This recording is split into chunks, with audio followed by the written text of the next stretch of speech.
Terima kasih buat teman-teman semua. Kami tim kuasa hukum hari ini melakukan sidang pertama.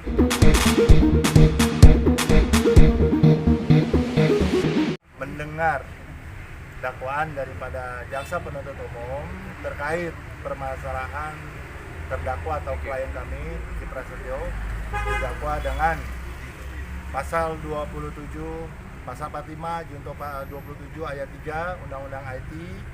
Yang kedua dakwaannya adalah berkaitan dengan pasal 311 Undang-Undang Hukum Pidana dan 335 perbuatan tidak menyenangkan kitab Undang-Undang Hukum Pidana. Jadi ada 3 sub dakwaan yang didakwakan kepada klien kami. Nah, tadi juga teman-teman sudah melihat bahwa kami dengan klien kami atau Vicky dipertanyakan oleh hakim apakah akan melakukan eksepsi terkait dakwaan. Dari klien kami atas permintaan klien kami sendiri pun menyatakan bahwa kita akan melakukan eksepsi minggu depan, yakni keberatan kami terhadap dakwaan yang ada dibacakan tadi di persidangan. Nah, menanggapi apa yang didakwakan, tentunya kami juga merasa ada sedikit sesuatu yang memang menurut kami tidak sesuai dengan fakta di lapangan.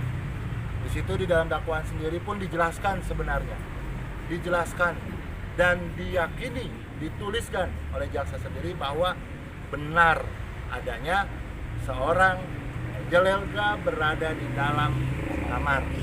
Berarti asumsi yang selama ini berada di luar kamar, kemudian di taman dan sebagainya terbantahkan dengan sendirinya.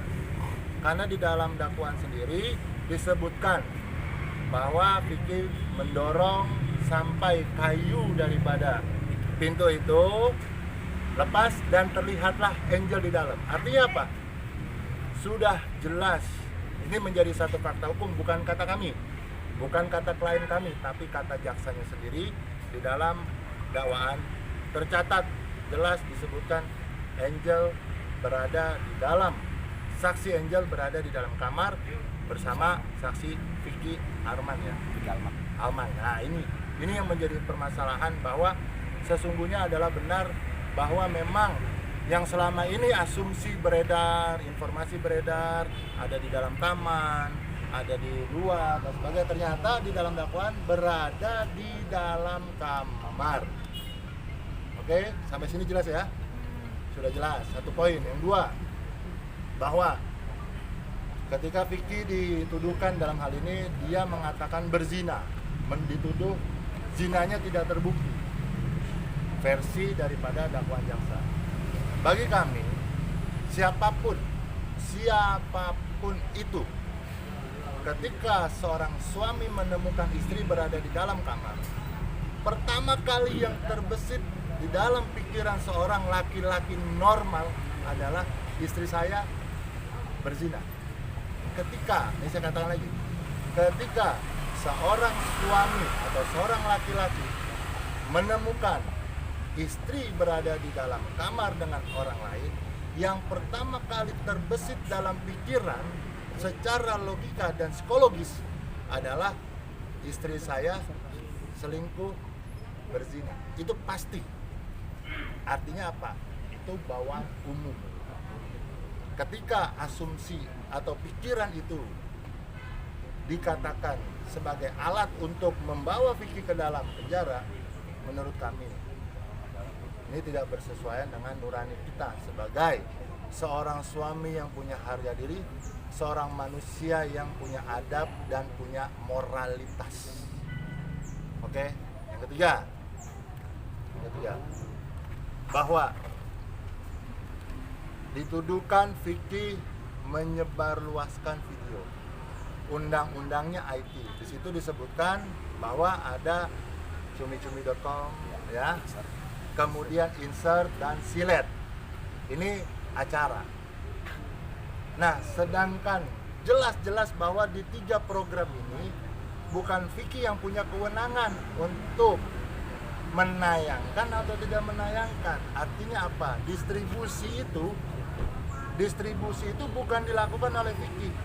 Vicky tidak melakukan editing, Vicky tidak melakukan uploading terhadap konten video ataupun acara.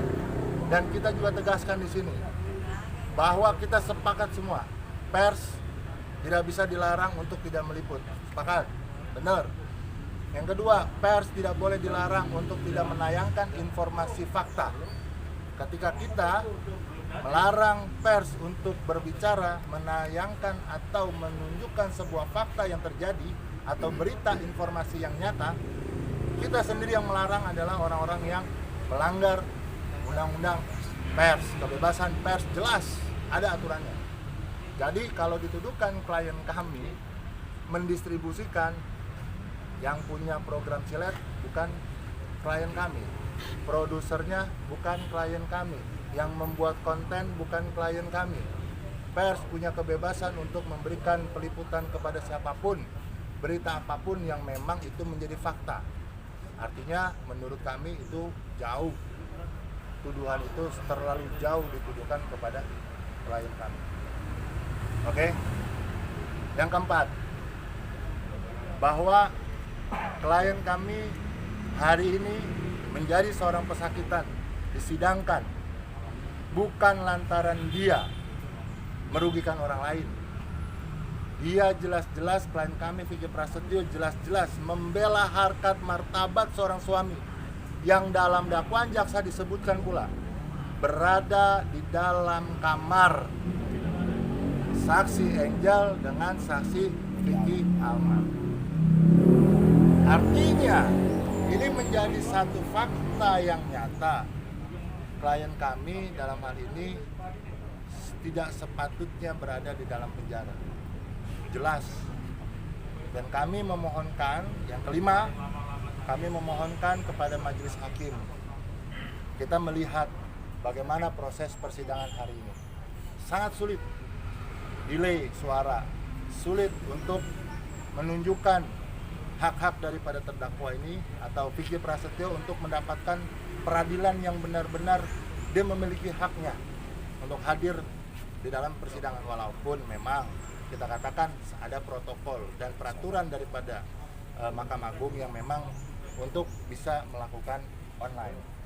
Tapi kami memohonkan kepada majelis hakim yang mulia, dengan hati nurani kami sebagai manusia, sebagai kuasa hukum, mudah-mudahan majelis hakim yang mulia mampu mengabulkan keinginan kita untuk setidak-tidaknya ditangguhkan penahanannya atau dialihkan tahanannya menjadi tahanan kota minimal.